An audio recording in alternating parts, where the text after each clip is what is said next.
श्री स्वामी समर्थ. सर्व आत्म्यांना माझा नमस्कार.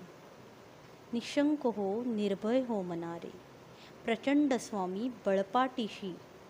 ह्या वाक्याचा अर्थ आपल्या सर्वांनाच माहीत आहे, बरोबर. आता पुढे, अथर्क्य अवधूत हे स्मरणगामी, अशक्य शक्य करतील स्वामी. हे प्रमाण आपण आईकडे मागितलं पाहिजे का? पहिल्याच वाक्यात स्वामी आई म्हणते, मी तुझ्या पाठीशी आहे.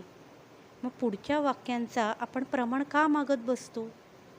हेच समजून घेत नाही की आपल्याला आई पहिल्याच वाक्यात बोलली आहे, मी तुझ्या पाठीशी आहे.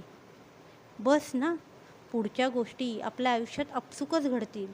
पण आपण विश्वासच ठेवत नाही जोपर्यंत कोणत्या गोष्टी अशक्य त्या शक्य होत नाही. आणि इथेच आपला आईवरचा विश्वास डगमगला म्हणून समजा. एकदा आई बोलली की ती आपल्या पाठीशी आहे, मग आपण आपलं कर्तव्य कर्म करत आयुष्य व्यतीत करणं गरजेचं आहे.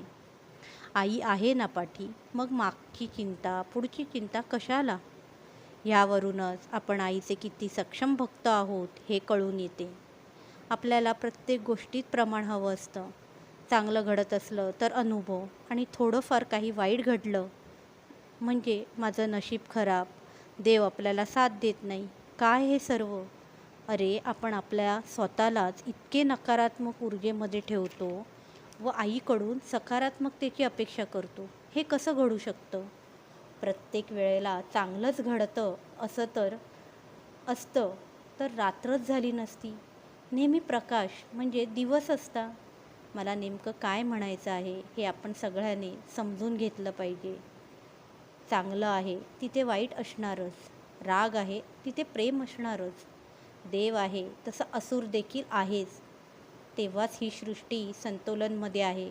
पण या दोन्ही गोष्टींवर आपण कसा ताबा ठेवला पाहिजे हे आपल्या हातात आहे. मान्य आहे, देवापुढे असुरांचं चालत नाही, पण मला सांगा, देव होते तिथे असुर होतेच ना. तसंच आपण असुरांवर म्हणजेच वाईट गोष्टींवर, नकारात्मक ऊर्जेवर ताबा मिळवला पाहिजे. संकट आली तर त्यातून मार्ग काढून चांगल्या गोष्टी घडतील असा सकारात्मक विचार करून त्या अडचणींवर मात केली पाहिजे. आपल्याला माहीत आहे आई पाठीशी आहे, मग भीती का बाळगावी? आई आहे, आपण प्रयत्न करून आपलं आयुष्य योग्य दिशेवर आणण्याचा प्रयत्न करावा.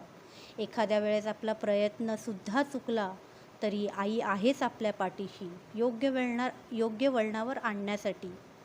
आई आपल्या पाठीशी आहेच म्हणून सगळ्या गोष्टी चांगल्याच घडाव्या, आपल्याला दुःखाची झळक लागता कामा नये अशी अपेक्षा करतो.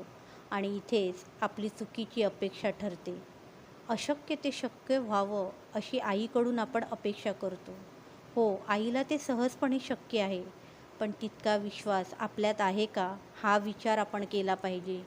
छोट्या छोट्या गोष्टींवर रडत बसण्यापेक्षा आईच्या सान्निध्यात राहून, आईचा हात धरून, आईच्या कुशीतच आहोत आपण हा विश्वास ठेवून आयुष्य व्यतीत करणं गरजेचं आहे. तरच आपल्याला नकारात्मक ऊर्जेशी लढून सकारात्मक ऊर्जेमध्ये प्रवेश मिळू शकतो. मग बघा, आई आपल्याला कसे चांगले चांगले छान छान असे अनुभव देते. आपल्या आईला पण वाटतं आपल्या लेकराने प्रयत्न करावे. नुसतं आईच्या आधारावर राहून स्वतःचे भोग न संपवता पुन्हा पुन्हा दुःखाला सामोरे जाऊन आयुष्य खराब होऊ नये.